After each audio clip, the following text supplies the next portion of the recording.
Chapter 16. What worse things might still happen, I resolved to keep calm. Whatever might come, heaven is my witness. Was it I who had forced myself on her from the first? No, never. I was but standing in her way one week as she passed.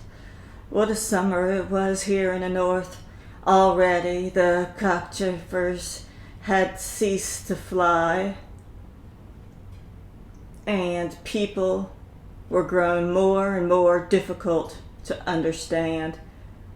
For all that the sun shone on them day and night, what were their blue eyes looking for, and what were they thinking behind their mysterious lashes? Well, after all, they were all equally indifferent to me. I took out my lines and went fishing for 2 days, 4 days, but at night I lay with open eyes in the hut.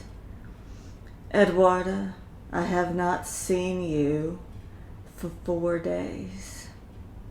4 days, yes, so it is. Oh, but I've been so busy. Come and look.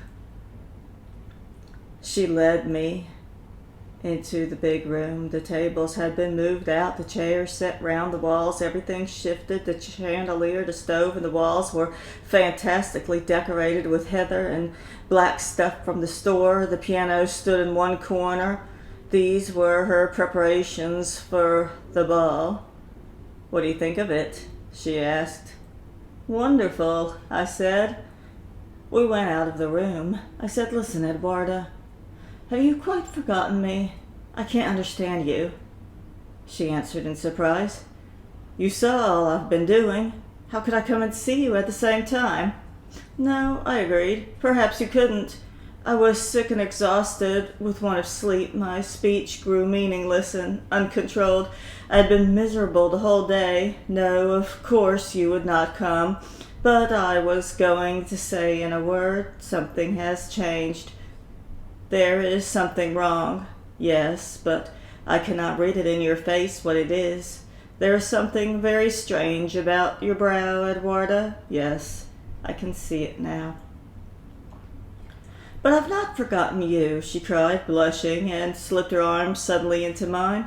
"No? Well, perhaps you have not forgotten me, but if so, then I do not know what I'm saying, one or the other. You shall have an invitation tomorrow. You must dance with me. Oh, how we will dance." "Will you go a little way with me?" I asked. "Now?" "No, I can't," she answered. "The doctor will be here presently. He's going to help me with something. There's a good deal still to be done.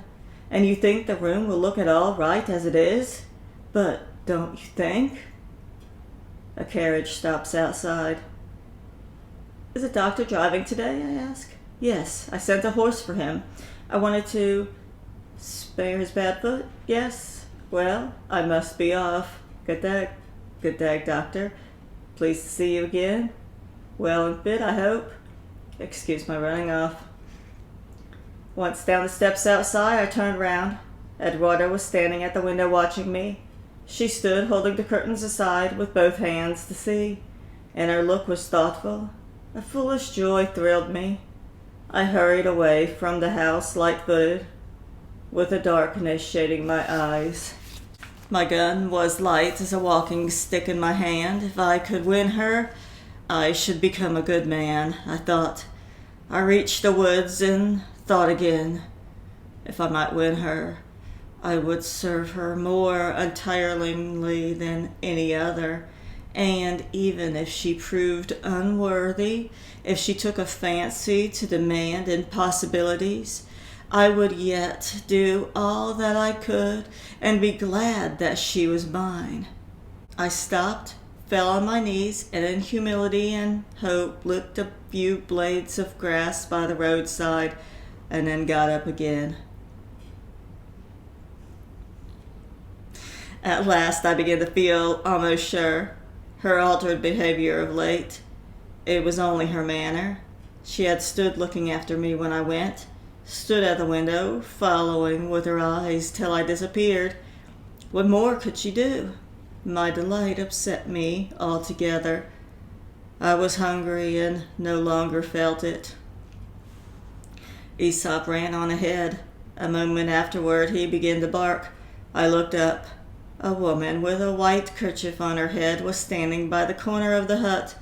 It was Ava, the blacksmith's daughter. "Good day, Ava," I called to her. She stood by the big gray stone, her face all red, sucking one finger. "Is it you, Ava? What is the matter?" I asked. "Aesop has bitten me," she answered with some awkwardness and cast down her eyes. I looked at her finger. She had bitten it herself. A thought flashed into my mind, and I asked her, "Have you been waiting here long?" "No, not very long," she answered, and without a word more from either of us, I took her by the hand and led her into the hut. Chapter 17. I came from my fishing as usual and appeared at the ball with the gun and bag, only I had put on my best leather suit. It was late when I got to Surland. I heard them dancing inside. Someone called out, "Here's the hunter, the lieutenant." A few of the young people crowded round me and wanted to see my catch. I had shot a brace of seabirds and caught a few haddock. Edwarda bade me welcome with a smile. She had been dancing and was flushed.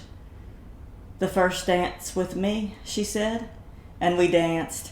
Nothing awkward happened. I turned giddy but did not fall. My heavy boots made a certain amount of noise. I could hear it myself, the noise, and resolved not to dance any more. I had even scratched their painted floor, but how glad I was that I had done nothing worse. Ermac's two assistants from the store were there, laboriously and with solemn concentration. The doctor took part eagerly in the set dances. Besides these gentlemen, there were 4 other youngish men, sons of families belonging to the parish, the dean, and the district surgeons. A stranger, a commercial traveler, was there too. He made himself remarked by his fine voice and tra-la-la to the music. Now and again he relieved the ladies at the piano. I cannot remember now what happened the first few hours, but I remember everything from the latter part of the night. The sun shone redly in through the window all the time, and the seabirds slept. We had wine and cakes. We talked loud and sang. Edwarda's laugh sounded fresh and careless through the room, but why had she never a word for me now? I went toward where she was sitting, and would have said something polite to her as best I could. She was wearing a black dress, her confirmation dress, perhaps, and it was grown too short for her. But it suited her when she danced, and I thought to tell her so. "That black dress," I began, but she stood up, put her arm round one of her girlfriends, and walked off with her. This happened 2 or 3 times. Well, I thought to myself, if it's like that. But then, why should she stand looking sorrowfully after me from the window when I go? Well, 'tis her affair. A lady asked me to dance. Edwarda was sitting near, and I answered loudly, "No, I'm going home directly." Edwarda threw a questioning glance at me and said, "Going? Oh no, you mustn't go." I started and felt that I was biting my lip. I got up. "What you said then seemed very significant to me, Edwarda," I said darkly, and made a few steps toward the door. The doctor put himself in my way, and Edwarda herself came hurrying up. "Don't misunderstand me," she said warmly. "I meant to say I hoped you would be the last to go, the very last. And besides, it's only 1 o'clock. Listen." She went on with sparkling eyes. "You gave our boatman $5 for saving my shoe. It was too much." And she laughed heartily and turned round to the rest. I stood with open mouth, disarmed and confused. "You are pleased to be witty," I said. I never gave your boatman $5 at all. Oh, didn't you? She opened the door to the kitchen and called the boatman in. Jacob, you remember the day that you rowed out to Color Bay and you picked up my shoe when it fell in the water? Yes, answered Jacob. And you were given $5 for saving it. Yes, you gave me thanks. That will do. You can go. Now, what did she mean by that trick? I thought she was trying to shame me. She shouldn't not succeed. I was not going to have that to blush for, and I said loudly and distinctly, I must point out to all here that this is either a mistake or a lie. I have never so much as thought of giving the boatman $5 for your shoe. I ought to have done so, perhaps, but up to now it has not been done. Whereupon we shall continue the dance, she said, frowning. Why aren't we dancing?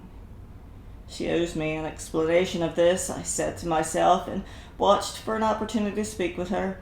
She went into a side room, and I followed her. Sky, I said, and lifted a glass to drink with her. I've nothing in my glass, she answered shortly, but her glass was standing in front of her quite full. I thought that was your glass. No, it's not mine, she answered and turned away, and was in deep conversation with someone else. I beg your pardon, then, said I. Several of the guests have noticed this little scene. My heart was hissing within me. I said offendedly, but at least you owe me an explanation. She rose, took both my hands, and said earnestly, but not today, not now. I am so miserable. Heavens, and how you look at me. We were friends once. Overwhelmed, I turned right about and went in to the dancers again. A little after, Edwarda herself came in and took up a place by the piano, at which the traveling man was seated, playing a dance. Her face at that moment was full of inward pain. I've never learned to play, she said, looking at me with dark eyes. If I only could.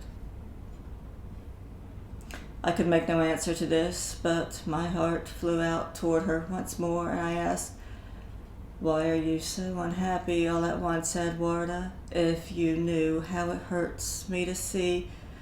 I don't know what it is, she said. Everything, perhaps. I wish all these people would go away at once, all of them. No, not you. Remember, you must stay till the last. And again her words revived me, and my eyes saw the light in the sun-filled room. The dean's daughter came over and began talking to me.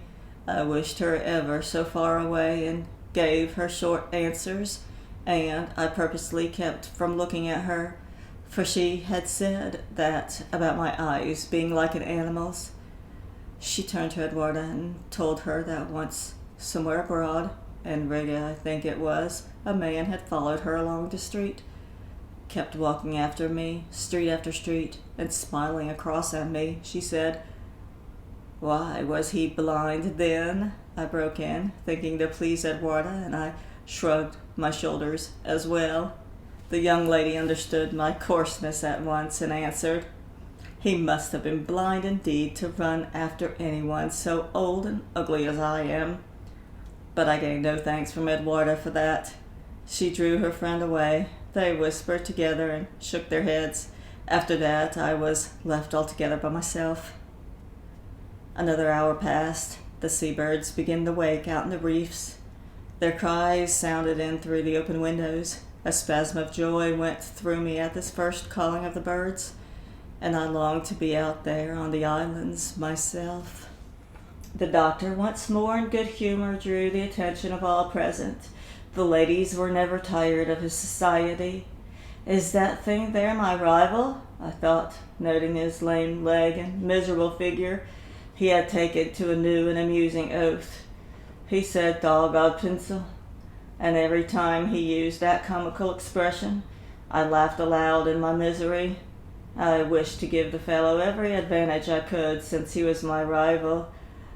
Let it be doctor here and doctor there, and called out myself, listened to the doctor, and laughed aloud at all the things he said. I love this world, said the doctor. I cling to life tooth and nail, and When I come to die, then I hope to find a corner somewhere straight up over London or Paris where I can hear the rumble of the human can all the time. All the time.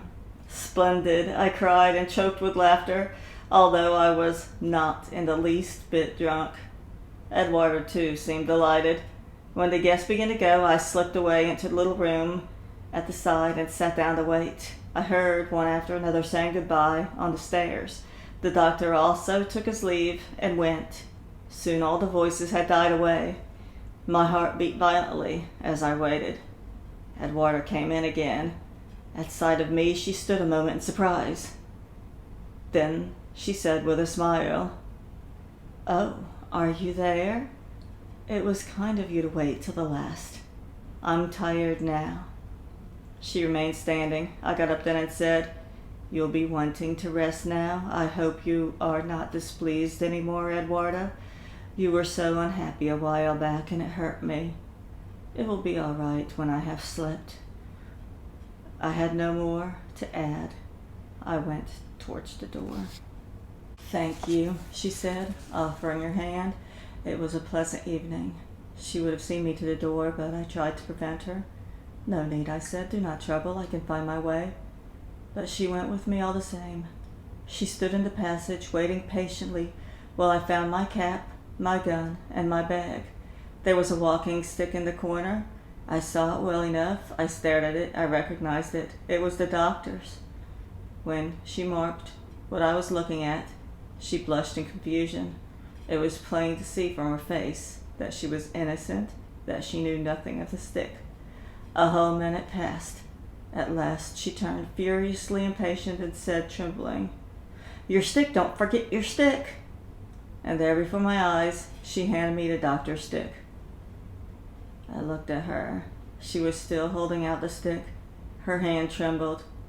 To make an end of it, I took the thing and set it back in the corner. I said, "It's the doctor's stick. I cannot understand how a lame man could forget his stick." "You and your lame man," she cried bitterly, and took a step forward towards me. "You are not lame, no, but even if you were, you could not compare with him. No, you could never compare with him. There." I sought for some answer, but my mind was suddenly empty. I was silent. With a deep bow, I stepped backwards out the door and down the steps. There I stood a moment, looking straight before me. Then I moved off. So, he has forgotten his stick, I thought to myself, and he will come back this way to fetch it. He would not let me be the last to leave the house. I walked up the road very slowly, keeping a lookout either way, and stopped at the edge of the wood. At last, after half hour's waiting, the doctor came walking toward me. He had seen me and was walking quickly. Before he had time to speak, I lifted my cap and to try him. He raised his hat in return. I went straight up to him and said, "I gave you no greeting." He came a step nearer and stared at me. "You gave me no greeting?" "No," said I. Pause. "Why, it is all the same to me what you did," he said, turning pale. "I was going to fetch my stick. I left it behind." I could say nothing in answer to this, but I took my revenge another way. I stretched out my gun before him as if he were a dog and said, "Over," and I whistled as if coaxing him to jump over. For a moment he struggled with himself. His face took on the strangest play of expression as he pressed his lips together and held his eyes fixed on the ground. Suddenly he looked at me sharply. Half a smile lit up his features, and he said, "What do you really mean by all of this?" I did not answer, but his words affected me. Suddenly he held out his hand to me and said gently, "There is something wrong with you. If you'll tell me what it is, then perhaps—" I was overwhelmed now with shame and despair. His calm words made me lose my balance. I wished to show him some kindness in return, and I put my arm around him and said, "Forgive me this." "No, what could be wrong with me?" "There is nothing wrong. I have no need of your help. You are looking for Eduarda, perhaps. You will find her at home, but make haste, or she will have gone to bed before you come. She was very tired. I could see it myself. I tell you the best news I can now. It's true. You'll find her home. Go then." And I turned and hurried away from him, striking out with long stride, up through the woods and back to the hut. For a while I sat there on the bed just as I had come in, with my bag over my shoulder and my gun in my hand. Strange thoughts passed through my mind. Why ever I had given myself away so to that doctor. The thought that I had put my arm round him and looked at him with wet eyes angered me. He would chuckle over it, I thought. Perhaps at that very moment he might be sitting, laughing over it, with Eduarda. He had set his stick aside in the hall, yes. Even if I were lame, I could not compare with a doctor. I could never compare with him. Those were her words. I stepped out into the middle of the floor, cocked my gun, set the muzzle against my left instep, and pulled the trigger. The shot passed through the middle of the foot and pierced the floor. Aesop gave a short, terrified bark. A little after, there came a knock at the door. It was the doctor. "Sorry to disturb you," he began. "You went off so suddenly, I thought it might do no harm if we had a little talk all together. Smell of powder, is it there?" He was perfectly sober. "Did you see Eduarda? Did you get your stick?" I asked. "I found my stick, but Eduarda had gone to bed." "What's that? Heavens, man, you're bleeding." "No, nothing to speak of. I was just putting the gun away and went off. It's nothing." "Devil take you. I'm obliged to sit here and give you all sorts of information about that." "You found your stick." But he did not heed my words. He was staring at my torn boot and a trickle of blood. With a quick movement, he laid down his stick and took off his gloves. "Sit still. I must get that boot off." I thought it was a shot I heard.